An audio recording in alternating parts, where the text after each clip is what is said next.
Ну что, пока народ подключится, посмотрим он на девушек, на собачек, которые у нас тут лазят. Так.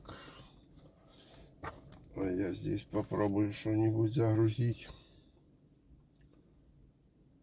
Ну-ка. Алло. Кто там, где там? Надо, кстати, сорвать эту штуку. О.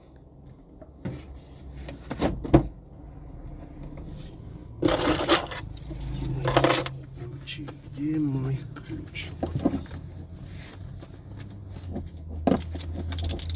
Крутая трансляция.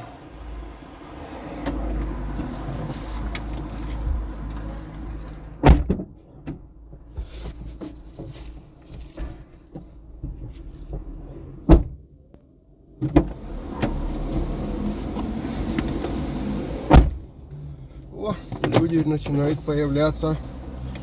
Приветик. Приветики. У меня есть часик посидеть, что-нибудь поболтать. Так что, кто там подключился, благодарим. Кстати, если есть дамы, то с 8 марта вас. Я вчера не поздравлял никого, потому что уехал на рыбалку с утра и до вечера. Но зато могу рассказать, как у нас вчера проходило. Вот, видите, как у нас проходило вчера празднование 8 марта в городе. Я как раз возвращался, и где-то около часа я только должен был, чтобы переехать в центр города. То есть с автописты свернул на 9 де Хулио, это центральная авенида наша в городе. И было перекрыто полицией вся эта авенида. Всех как бы в один кариль, это в одну дорожку такую согнали машины. Вот.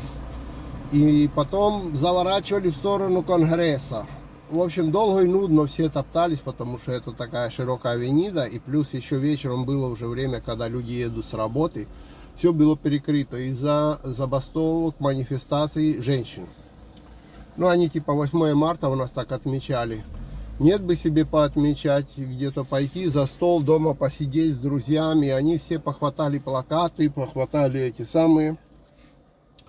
Привезли их организованно, скажем так, потому что везде стояли эти школьные автобусы, которых женщин понапихали, и видно, что с провинции там дали им плакаты, дали им лозунги, и они там туда-сюда бродили.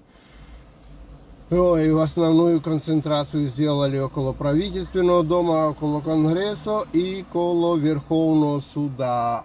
И превратили это, конечно, ну, честно говоря, мне кажется немножко позорным это дело. Ну, каждый сам считает. Превратили всю свой женский день в манифестацию за защиту, но, как правило, не себя, там, чтобы было что-то такие требования. А я вот там снимал, потом поставлю видео, проезжал мимо. Все бегали с плакатами, там, типа, все мы Кристина. То есть, вот у нас есть Кристина, которую, вице-президентша, которую суд засудил. Ну, понятно за что, да, за что судят вице-президентов, бывших президентов. Ну, а они бегали, видно, что организовано это все было в поддержку Кристины, потому что она как бы не может теперь избираться, а выборы в этом году, и, наверное, хотели показать, что народ требует Кристину, любит Кристину и просит ее избраться. Так что все бегали вот на Конгрессу. Я где-то час не мог переехать эту улицу. Сначала до Конгресса доехал, там тоже манифестации, там тоже с плакатами бегают. Потом надо было снова до 9 де Хулио спуститься, там тоже это. То есть все было забито женщинами, которые бегали с этими плакатами. Это был какой-то кошмар. Все эти площадя, улицы, не знаю, как их сегодня будут отмывать, потому что все было загажено этими пакетами, жратвой, бутылками брошенными. Одним словом, как после фанатов, которые после футбола, вот что-то такого стиля, когда фанаты недовольны прибегают там где-то, собираются, там трощат все. Ну, вчера я не видел, чтобы трощили, но то, что загадили, конечно, все эти площади, это да, это было капец какой-то.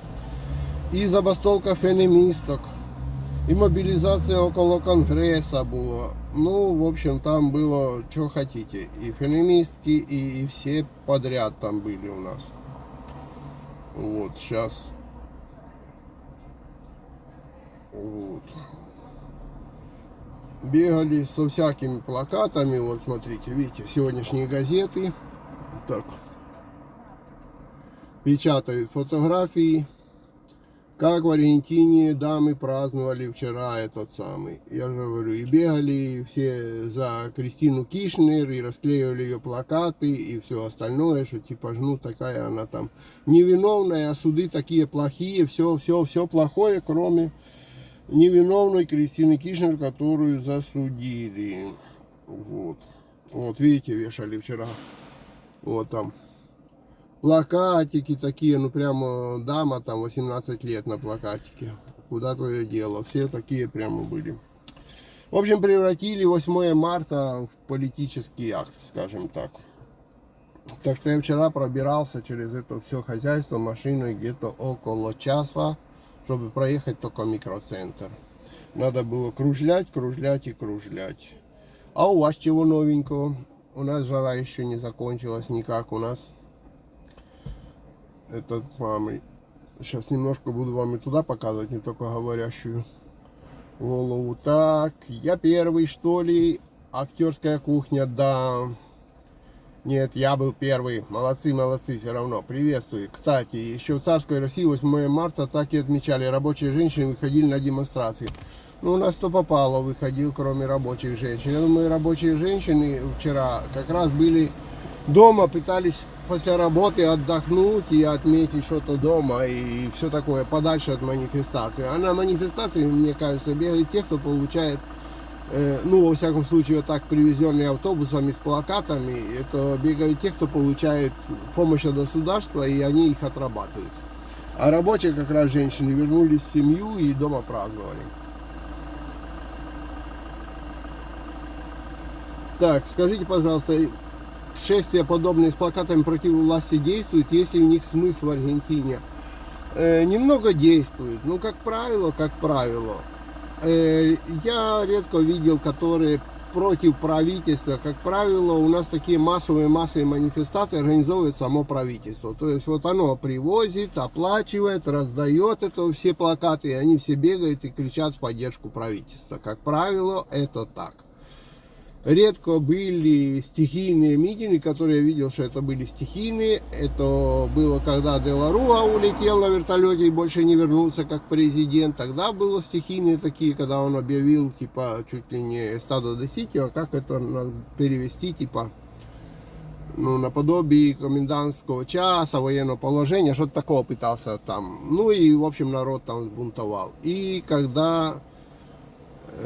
Фискаля Нисман такой был у нас, когда его тоже там пристрелили, в общем, ну, скажем так, по легальной вере, он приехал, чтобы дать против как раз Кристины показания, и приехал давать показания, и тут же застрелился, пару раз себе в голову выстрелил и застрелился, взял.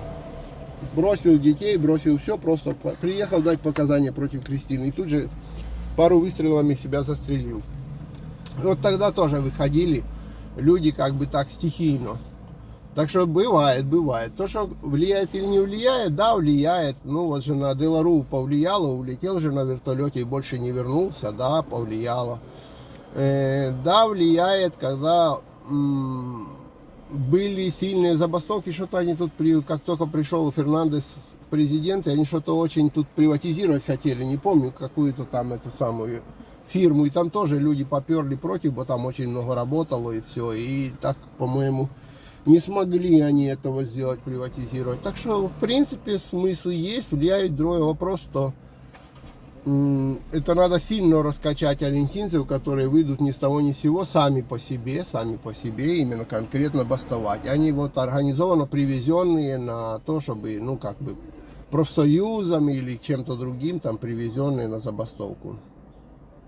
За что засудили? По-моему, за коррупцию засудили. За коррупцию, за, так сказать, за превышение полномочий, будучи президентом и всем таким.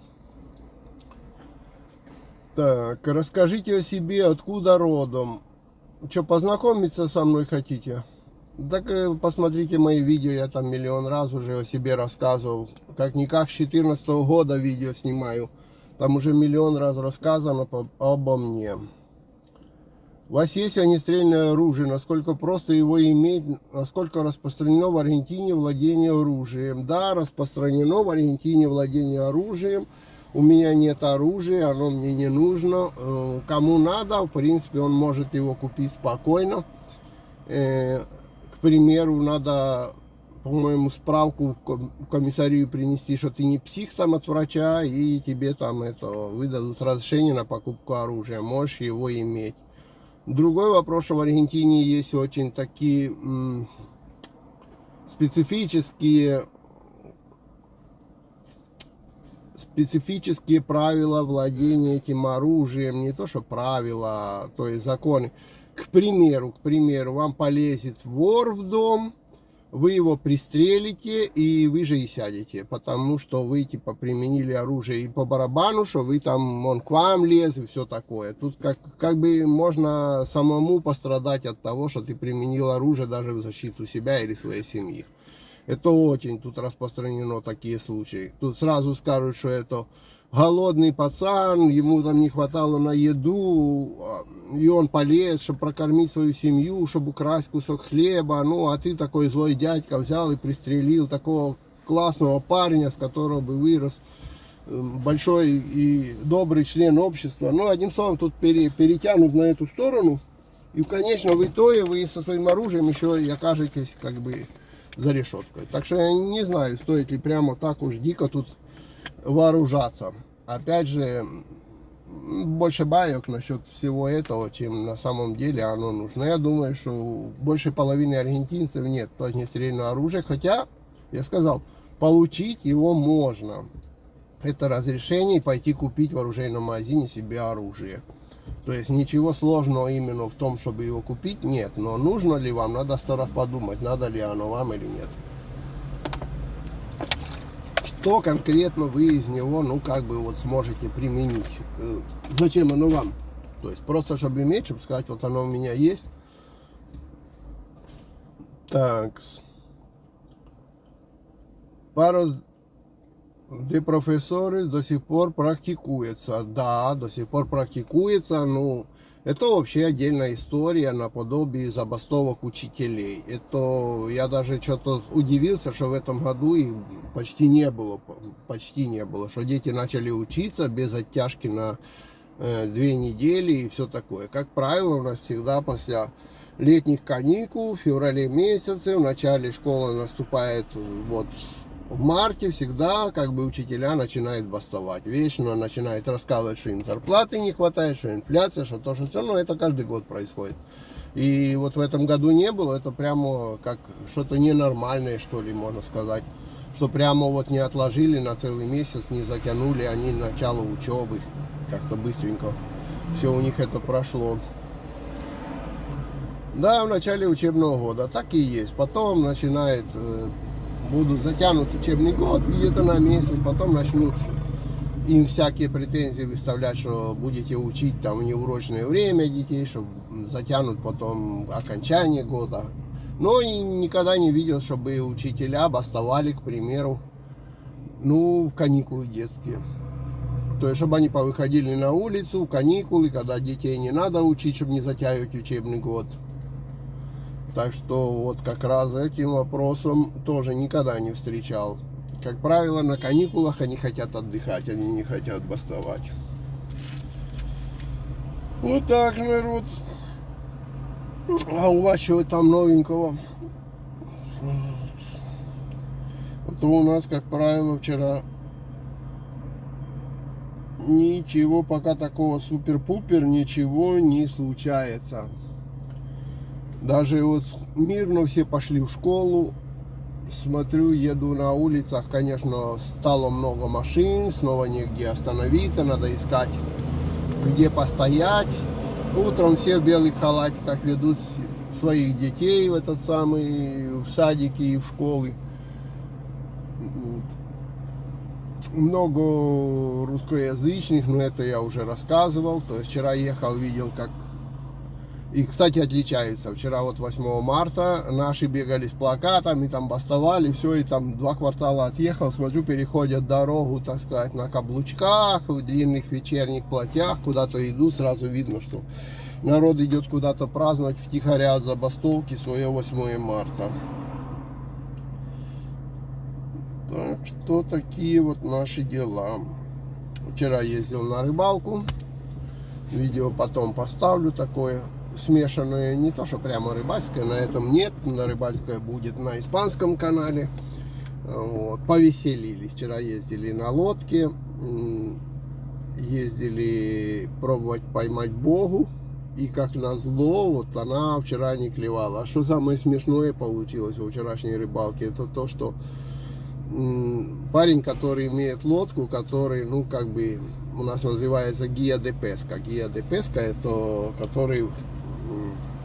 который возит на рыбалку, который знает места, где рыбачить, все. Он хотел как бы прорекламировать свой сервис. И пригласил нас свозить на рыбалку. Меня и моего товарища, который тоже блогер, как говорят, аргентинский, рыбалкой занимается. И вот только мы сели в эту лодку и поехали как бы. И вот он нас куда не привезет, мы уже там ржали, вы такое ржачное видео, куда не привезет, у нас нифига не клюет. Рядом стоят лодки, и что самое смешное, что рядом лодки ловят. Мы стоим там, допустим, 50 метров от них, она говорит, вот около этих, типа, там такие колья торчат от старого моста, говорит, это маликонесы называется. Вот около этих маликонесов давно клевать. Тут мы, говорит, в прошлый раз там по 7-10 килограмм рыбу ловили. И хоть бы хнык. Каждого по 2 утки, у него 2 удочки, у меня и у моего товарища 2 утки, на 6 удок, ну хоть бы еще. То есть мы, конечно, поймали там штук 5 этого самого за день багрес это сомиков, но, во-первых, небольших, а во-вторых, мы не за ними ехали, мы ехали совсем на другую рыбу. Ну, я одного карпика поймал, и все, и то тоже небольшого, живой такой, все, отпустили, но небольшого. А факт был именно сделать рекламные ролики для него, а рыба не клюет, и все. И мы уже ржем с него, говорим, блин, чувак, мы, наверное, будем рыбу снимать, он с той лодки, которая рядом стоит, у них хоть ловится. Они взяли, наловили на ангиляс. Ангиляс это такие типа, ну как вам сказать, или большие вьюны, или, ну в общем, как змеи такие, блин, в грязюке живут. Здоровые только, они могут быть такие чуть ли не по метру. И вот они эти ангиби и закидывали, и поймали 2 или 3 суруби. Пати, не суруби, а пати. Тоже один из вид саму, но только такие, которые на живца идут, на такого хорошего вьюна, скажем, такого размера прицепленного. И они на соседней лодке таскают, а нам ржачно, чувак хочет сделать рекламу, а нифига не это, говорит, по рации переговаривается с другими лодками, говорит, ребята, у вас там клюет? Те, да, вот тут у нас клюет, ну я сейчас к вам, давай, подъезжаем, рядом становимся, нифига у нас не клюет. Одним словом, он уже не знал, куда себя деть с этими, блин, пригласил, говорит, давайте на следующей неделе сделаем реванш, типа, поедем и все-таки что-то поймаем, блин. Ну, давай на следующей неделе. Так что вчера была не столько рыбалка, сколько ржачка. Так. Бога, это какая рыба, если по-русски? Ну, если по-русски, можно бы сравнить ее с такой плотвой, но только большой плотвой. То есть, ну, прикидывайте, типа плотва, только до 7 килограмм может вырасти. Вот, то есть, такая может быть совсем здоровая рыба. Ну, а вот по внешнему виду она больше на это смахивает. Это называется бога. Вот, то есть из семейства карповых тоже, то есть из семейства карпа, сазана, но не карпов, а именно зубастая такая, ну, грызет, мы ее даже на колбасу ловим периодически. Берешь кусочки сухой колбасы и бросаешь, или на кусочек мяса можно ловить, наподобие там сердце. Можно прицепить кусок какого-то мяса с жиром, можно прицепить, она может ухватить за это. То есть такая, она не хищная рыба, но кусок мяса может схватить или кусок колбасы. Это вот бога. То есть лучше, конечно, показать, чем рассказать. Но так для приблизительного такого как бы сравнения, это как большущая плотва. Так, Леонид, какую версию Windows ставите чаще всего? Ну, я предпочитаю 11 Windows все-таки. Но единственное, что могу сказать, что ну, надо хороший компьютер на 11 Windows. Так что чаще всего это 10 или 11. На всех моих личных компьютерах везде стоит 11. Даже на слабых компьютерах, значит, поделал слабые сборки 11 Windows, вычеркнутые все сервисы лишние, которыми не пользуюсь. Даже слабый, я имею в виду, у меня есть один компьютер и 3 микропроцессор, 8 памяти, 8 гигабайт памяти и диск с SSD. И я его вожу с собой на рыбалки, на поездки в кампинг. Это он у меня только для того, чтобы там почитать, ну, немножко, скажем так, какую-то почту посмотреть, новости почитать, кто там кого уже как забомбил. И скидывать с камеры туда. Если еще наснимал много, то периодически скидывать все с камеры, чтобы освоить память на камере. Это если поездка в кемпинг на дней 7-10 или на такие рыбалки длинные. То есть он у меня как это походный такой, для другого я ее не использую. Туда я тоже установил 11, тянет, это нормально, хорошо. Так что, если ваш компьютер тянет, то рекомендую, в принципе, 11. Довольно-таки, ну, нормальный, стабильный. Ну, не тянет, значит, 10 Windows. Но, конечно, уже не семерка, не XP, там ничего такого. Это уже, ну, отстало, прошло. Нельзя все время, как говорят, идти назад. Так, привет из Москвы. Хочу в 24-м году, 52 года, переехать к вам. Учу язык сейчас. Стоит ли в таком возрасте что-то менять? Смотрите, надо хорошо подумать, смотря зачем оно вам нужно. То есть тут нет такой рекомендации в таком возрасте что-то менять или не в таком. Если вам там невозможно жить, потому что вы боитесь, что вас там пригрохает или еще что-нибудь, и это вопрос жизни, как говорят, и смерти, ну тогда стоит по-любому куда-то уехать к ядрене фени. Если вы едете за счастливой жизнью, которой вы здесь добьетесь, в смысле станете богатым за границей, то все, то я бы сказал, что не надо сюда ехать. Вот, не станете вы богатым. Кстати, я еще не монтировал, но вчера, пока ехал на рыбалку, снимал видео. Правда, там практически не будет меня, а будет только город. Об одной такой хитрой истории, которую давно хотел, ну не то что давно, недавно хотел рассказать, не обращаем внимания. Вы знали, что здесь приехавшие семьи, к примеру, которые приедут в Аргентину, как правило, в течение первых 5 лет 50% из них разведется. Так что следующее видео будет такое. Я там объясняю, почему это. И вот реально моих знакомые все, ну не все, но в общем даже больше процент. Это я так мягко, чтобы народ не пугать, я так мягко сказал, даже больше процента разведется здесь. Так что очень сильно берегите ваши семьи. И думайте, когда едете за границу, как вы будете, ну как бы, останется ли ваша семья. Так что тут очень хорошо надо подумать, зачем вы вообще собираетесь за границу ехать. Если вы, я же говорю, тут проблем хренова гора. То есть, как я когда-то уже и говорил, если хотите поменять одни проблемы на другие, ну приезжайте. Конечно, любое разнообразие, ну, немножко поднимает аниму, как у нас говорят, настроение поднимает разнообразие. Но это не значит, что вы припрете сюда и будет все шики-пуки. У вас станут проблемы. Первое, как сделать документы. Я так вижу, вы из Москвы написано. Значит, как сделать документы. Тут половина не сделает никаких документов. Это все байки, это все хотелки. Хотелки и реальность — это разные вещи. Все, что в чатах там говорят, что они сделают, они хотят, это всего лишь навсего их хотелки, это их мечты. На самом деле половина не сделает никаких документов. Нелегалом никаких бизнесов вы особо не проведете. Снять квартиру без официальных документов, гарантий и всего такого можно. Снимают, но эти все квартиры они снимают 2 раза, а то и в 3 раза дороже, чем любой аргентинец снимает. Аргентинцы такие квартиры снимать не будут, это только для этих, значит, быстро растратят свои деньги.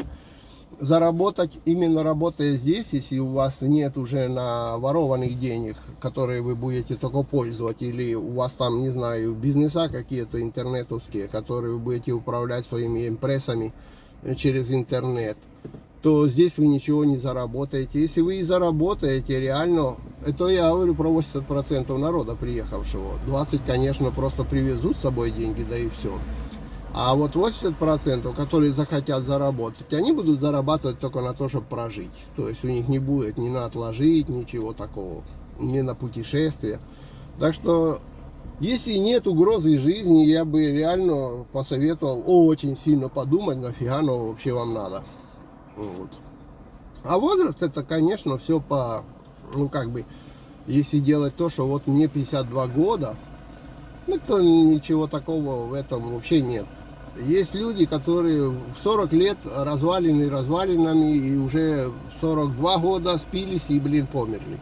А есть люди, которые в 70 лет и 80 лет, у нас бабки есть, на лыжах катаются, и мужики на рыбалке ездят и все остальное. Так что это вообще, ну как бы, не зависит от количества цифр. 52, 62, 72.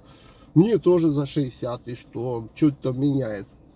Если ты еще не собираешься, как говорят, это подыхать и ныть все время пенсия, пенсия, пенсия, ну так живи себе, да, наслаждайся жизнью. Какая хрен разница, сколько тебе лет.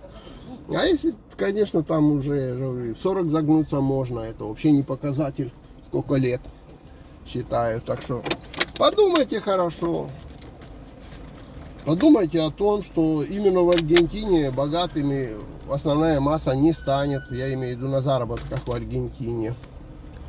Вот аргентинцы вон ходят, видите, дороги чистят и все остальное. А думаете, тут приехал и сразу ж всех побежу. Да не будет такого.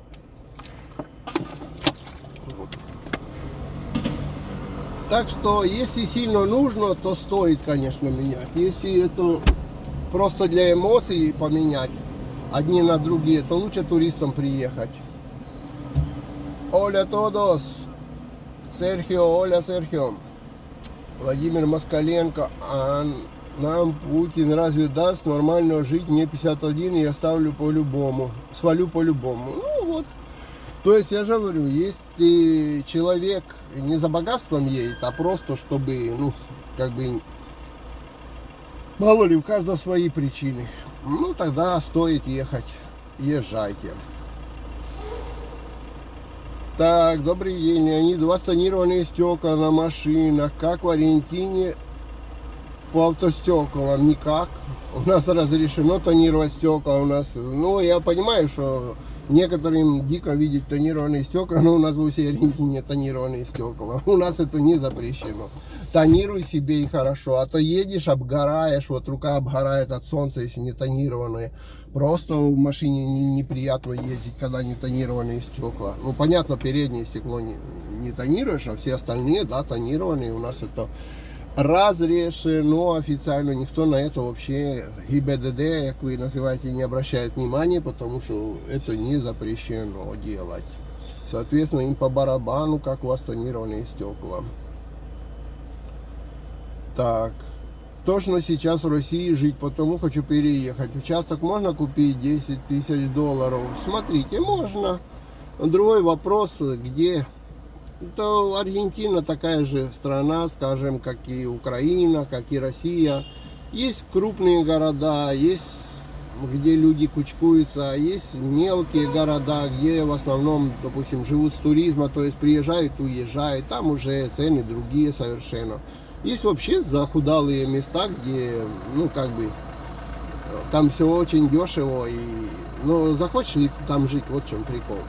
Я, к примеру, не так давно, ну, не хочу соврать, чтобы точные цифры называть, но не так давно смотрел и даже, ну, в общем, смотрел домик, участок продавался на границе с Парагваем, по-моему, 3500 долларов стоил.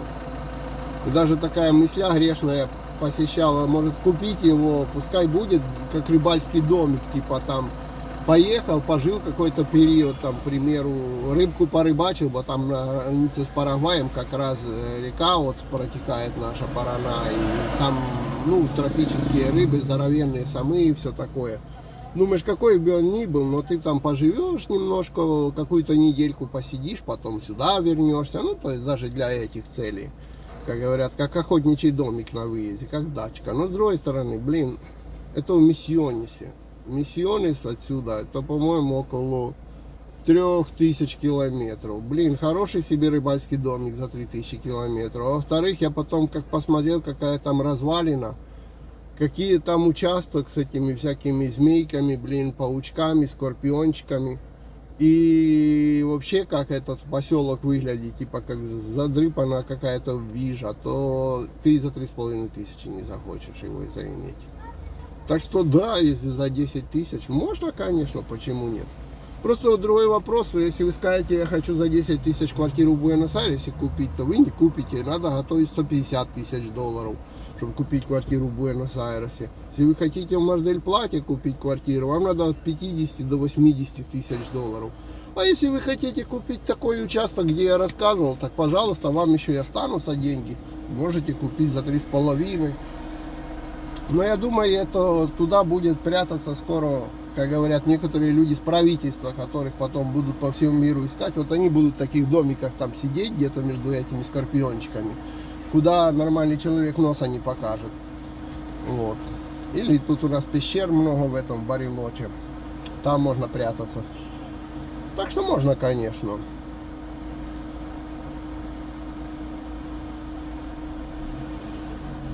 Так, не, ну, Леонид, но не особенно.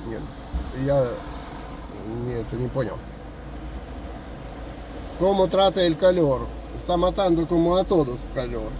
Porque todos los años estaba calor 1, 2, 3 semanas y después más o menos. Pero en este año parece va a estar 10 días más calor.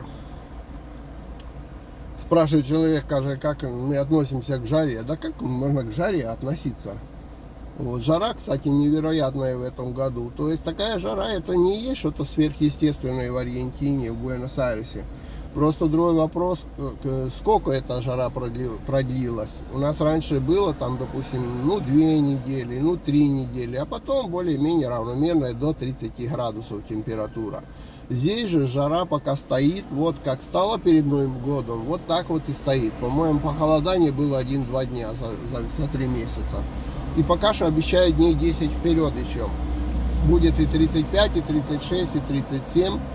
И где-то вроде бы по прогнозам, не в этот понедельник, что будет, а через неделю, в следующий понедельник, вроде должно начинать спадать ниже, то есть становиться в районе 25 градусов, вот так вот, 22 градусов, прикидываете? То есть практически вот как тюкнуло лето, и пока не тюкнет официальная осень 21 числа, вот так жара и вот прямо так и стоит. Скоро выборы. Какие есть ожидания смены правительства? Высокие ли шансы, что кишнеристы останутся во власти? Смотрите, ожидания и реальность могут быть отличаться. Ожидания такие, что поменяется. Ожидания такие, что ничего, я не думаю, что кто-то будет голосовать за нынешнего президента на второй срок. Вот просто не думаю. Я даже не думаю, что сама партия хочет, чтобы он избирался на второй срок. Они наверняка захотят даже какого-то другого, выдвинуть кандидата. Еще, во-первых, запрещено Кристине выбираться, а во-вторых, она вроде бы даже обещала, что она не будет выбираться. А в-третьих, я не думаю, что кто-то начнет за нее голосовать. Ну, кроме тех, которых привезут на автобусах, что кто-то захочет за нее голосовать. Все-таки, как говорят, ушедший поезд есть ушедший поезд. И поезд ее уже ушел. Надеюсь. Но всякое в жизни бывает. Мало ли. Может, они найдут какого-то кандидата, которого смогут выдвинуть. Как сказал наш президент нынешний, неважно, кто из нас будет следующим президентом, главное, чтобы он был наш президент, то есть из нашей партии. Так что вот, наверное, на это и будет ставиться ставка. Но у меня, кажется, надежды такие, по вот такому, как я вижу людей и общаюсь с людьми, и вот в парках, на рыбалках мы общаемся и все такое. Я вижу, конечно, то, что Здесь народ уж точно за них голосовать не будет в Буэнос-Айресе. Не знаю, как в каких-то провинциях произойдет. Потому что у нас и этого президента здесь никто не выбирал. Выбрали больше в провинциях, и победил он там, а не в Буэнос-Айресе. Он меньше всего набрал голосов. Но Буэнос-Айрес не единая, как говорят в Аргентине, вещь. Есть еще куча других провинций, где, может, более бедных, где там кому-то что-то пообещали, они или просто так, как говорят, посчитали, что это довольно народный чувак, и выбрали. В конечном итоге же выбрался, хотя в Буэнос-Айресе выборы он продул между всеми партиями, был самый ниже всего. Почему это знаю? Потому что сам являюсь председателем избирательной комиссии, не знаю, на этих выборах буду или нет, но уже на предыдущих всех выборах был и сам считал эти протоколы, подписывал. Так что он продувал по полной здесь. Но выбрали в общем количестве, по всей Аргентине победил. Так что надежда на то, что они больше не будут. Но это всего лишь навсего надежда. Все будет зависеть от того, как во всей Аргентине еще.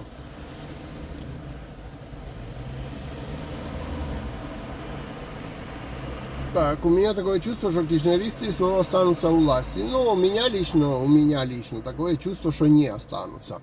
Но я объяснил, это всего лишь наши чувства.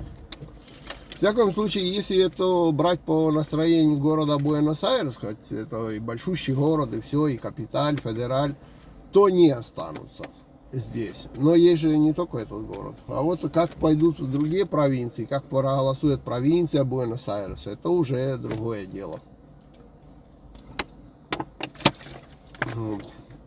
Я думаю, что Кордова, как большущая провинция, тоже не проголосует за кишнеристов. Капиталь не проголосует. Ну, то есть как, кто-то будет всегда, мы же не однородное стадо, то есть, конечно, какие-то будут, но это будет такой маленький процент. Такие не проголосуют. Мендоса, я думаю, не проголосует. Вот. Но есть и другие провинции, которые могут и проголосовать.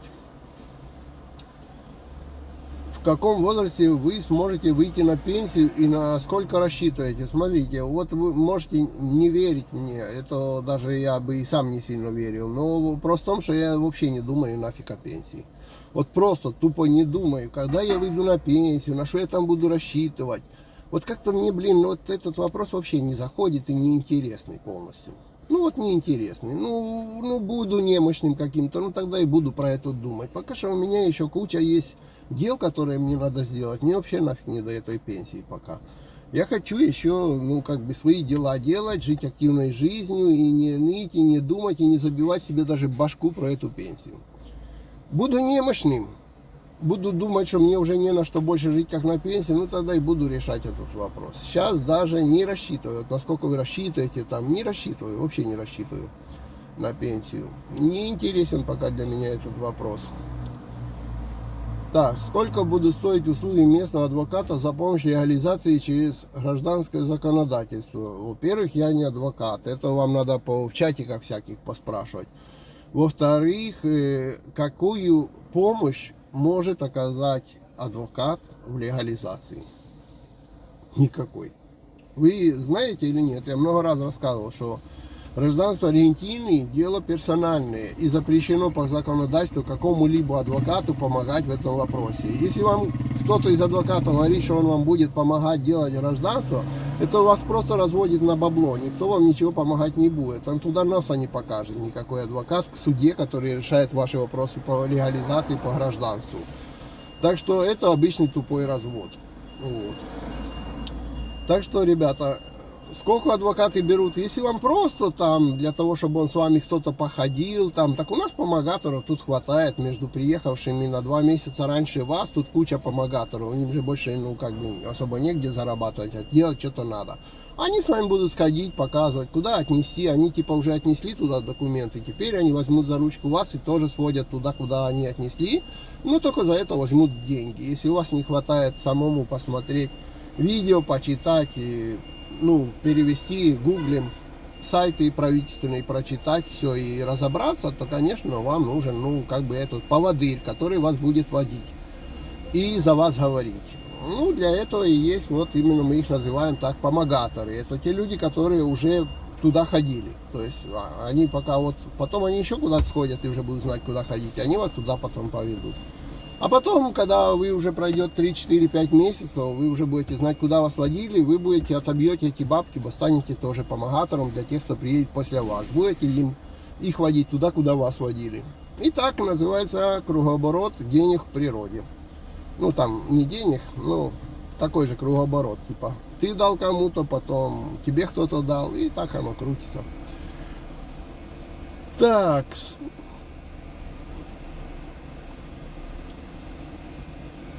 Так что я не думаю, что вам нужен адвокат для этого. Вам нужно самим все делать. Как считаете, существует страна, где общество довольно своим правительством? Думаю, что нет, вряд ли. Хотя, фиг его знает. Я же что, по странам ездил. Я же не туристический сайт, который все страны знают. Может, где-то и довольны. Мало ли, я вот не знаю там. Не во всех же прямо с утра до вечера бегали всякими забастовками. Много слышали, что в Австралии там, недовольны были своим правительством. Или какой-нибудь, не знаю, там, Швеции там. Бегали, бастовали бесконечно. Я что-то не очень слышал. Так что, может, где-то и есть, во всяком случае. Смотрите, нет такого, чтобы все были довольны прямо вот своим правительством. То есть, такого тупо, конечно, нет. Но есть и большинство недовольных, а все-таки есть и более-менее меньшинство недовольных. Это вот только, наверное, отличается. Я вот единственное, что сразу могу сказать, как мое личное мнение. Вот я всегда считал, как объяснить, что правительство, президенты должны избираться все-таки на определенный срок. Любая страна, в которой сидит бесконечно старый пердун, который там еще стал когда-то, когда молодым был там у правительства, и никогда его оттуда дрючком не выгонишь, это вот ненормальная страна. Это 100%. Можно избирать, можно попадать в просак, то есть выбрал, думал будет так, а оно потом фигак, и вот все 4 года не так совершенно, как вот ожидали. Но все равно выборы должны быть, и люди должны меняться. Когда-то кому-то да повезет, скажем так, с кандидатами. А если там застопорили до смерти царя сделали, то вот точно я бы сказал, что это ненормальная, страна. Вот ненормальная и все. Сколько хотите мне рассказывайте, что Корея очень демократичная, и что там эти Ким Чен Ыны будут с утра до вечера править, и еще и после нас, и после наших внуков. Вот я не разделяю вашего мнения. Ну, вы понимаете, и многие такие страны, в которых вот так вот бесконечно все. Так что лучше, как говорят, знаете, выбирать, менять, попадать в просак, не то выбрали, не так получилось, еще что-то, но хоть какое-то есть, изменение, чем вот постоянно одно и то же самое говно и бесконечно. Как вот стал пионером, в этом говне жил, так и помрешь, дедушкой в этом говне. Все один и тот же прайд. Так. Приветствую. Большой ли у вас процент маркетплейсов перед розничной торговлей? Ну, как вам сказать, да, люди занимаются, у нас продают в интернете, это обычное явление, полно, очень развитое. Кто продает по Фейсбуку, кто продает в Инстаграме, кто продает, самое развитое у нас это Mercado Libre. На страницах Mercado Libre там пол Аргентины сидит, все продает. Ну, то есть, и это в последнее время больше и больше развивается. Если вы это имеете в виду, то да, в Аргентине это довольно-таки хорошо развито. Продажа и в Фейсбуках, Mercado Libre, на страницах свои магазины, интернет-магазины. Но в то же время никто не говорил, что у нас закрылись локали какие-то там, допустим, физические магазины, все это тоже присутствует. То есть кто куда засунулся, тот там и торгует. Какой порядок цен на аренду жилья в Висенте Лопес? У нас вообще порядок цен на аренду жилья, скажем так, для тех, кто не имеет возможности заключить долгосрочный контракт, именно долгосрочный контракт там на 3 года там и все такое, то для них сдают как для туристов. А как для туристов это значит в долларах, это значит и $800 в месяц, и $1000 в месяц, и выше. Все зависит от того, сколько у вас долларов в кармане и какую квартиру вы хотите иметь. Вот. Так что, конечно, у кого есть вот контракты и все, то ценник на порядок меньше. Кто имеет право заключать контракты, находит гаранту. Так, Света уже пришла, бы я ее ждал. Сейчас скоро будем заканчивать. Заходи. Так, сейчас моя Свету ждал и как раз отвечал, какой порядок цен на аренду жилья в Висенте Лопес. Я не знаю, Ну не вот, интересовало. Но я не думаю, что дешевле, чем намного, чем в Киеве. я тоже так же и кажу. Столицы. Угу. Процентов, может, на 10. Вот. Но все равно дорого, особенно если ты все равно как турист снимаешь, то будет дорого. Висенте Лопес это считается хороший район. Конечно, то даже очень непоганый район. Так, дочитываю, что меня спрашивают, и мы поедем. Я же говорил, что у меня есть часик. Вот этот часик мы постояли. Так, какой город для жизни посоветуете? Тыки-тыки, Франция. Ладненько, я эти прочитаю и в следующем стриме буду отвечать дальше. Но нам надо ехать, народ. Светофор уже зеленый, смотрите. Так что пока мы собираемся.